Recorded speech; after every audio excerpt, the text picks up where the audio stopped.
ఏడవాలి. అవునా? వాడిని చూసి మీరు ఏడవకూడదు. రేపు నీ చదువుని చూసి వాడు ఏడవాలి.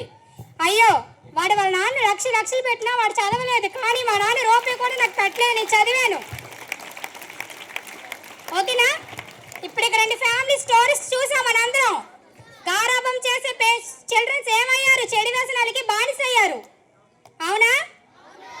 కానీ మంచి చెడ్డలు చెప్పేవా పేరెంట్స్ స్టూడెంట్స్ ఏమయ్యారు? ఎందుకు వచ్చింది అది?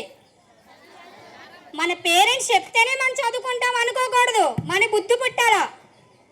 గాడిదని చెరువు వరకు తీసుకెళ్ళగలగా, నీళ్ళు తాగించగలవా?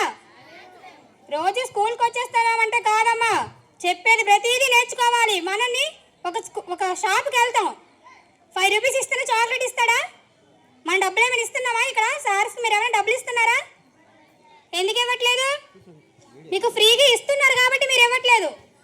ఫ్రీగా దొరికే చాంపండు అంట తీగా ఉంటుందా? ఉండదు. కొనుక్కున్న చాంపండు తీగా ఉంటుంది, అలా కాదు. వాళ్ళు ఎంత చెప్పితే మనం అంత నేర్చుకోవాలి. వాళ్ళు ఒకవేళ మీకు ఏదైనా డౌట్ ఉంది, క్లాస్ 1 అవర్ అయిపోయింది అనుకోండి, ఎక్కడో మేడం ఫ్రీ టైంగా తిరుగుతూ ఉంటారు, ఎక్కడో ఒక ఖాళీగా ఒక 10 మినిట్స్ కూర్చుంటారా? అందరూ వింటున్నారా? 10 మినిట్స్ కూర్చుంటారా? అక్కడికి వెళ్ళి సార్ నాకు ఈ డౌట్ ఉంది సార్, నాకు రావట్లేదు సార్, ప్లీజ్ సార్ నేర్పించండి, రిక్వెస్ట్ చేయండి, తప్పులేదు.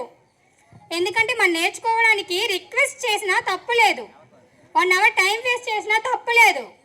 ఓకేనా? ఇంటికి వెళ్ళాక అందరూ ఫస్ట్ చేసే పని ఫోన్.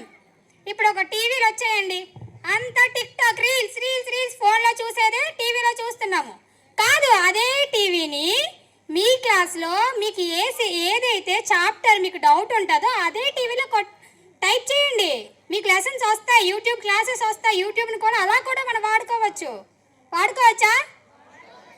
పేరెంట్స్ కూడా నా అమ్మ టిక్ టాక్ చూసామంటే తంతానండి, మంచి అందులో క్లాసెస్ వస్తాయమ్మా, ప్రతి క్లాసు వస్తుంది. ఇక్కడ చెప్పేది అక్కడ కూడా వినిపించండి, రాయించండి, ప్రతి వాళ్ళకి రాయడం నేర్పించండి.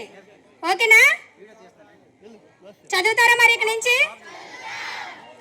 ఏం చదువుతారు? చెప్పేదే చదవడం కాదు, మనలో కూడా చాలా నేర్చుకోవాలి మీరు కూడాను. ఓకేనా? Thank you sir, thank you madams.